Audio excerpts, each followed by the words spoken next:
trouble explaining your point in a debate?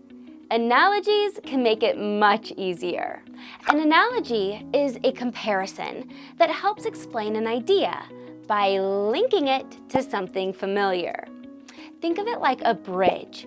It connects your argument to something that your audience already understands. For example, if you're debating that online learning is beneficial, you might say, learning online is like building with Lego pieces. You can go at your own pace and create something amazing step by step.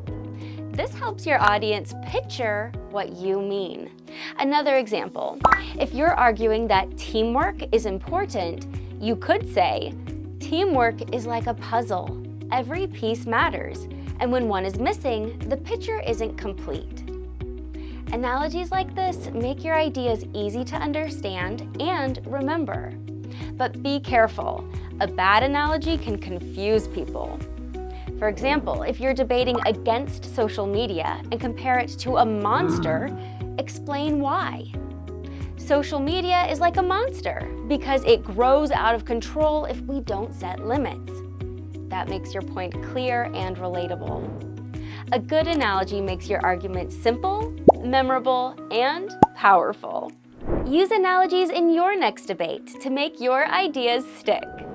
Follow us for more tips and check out our classes to build your debate skills.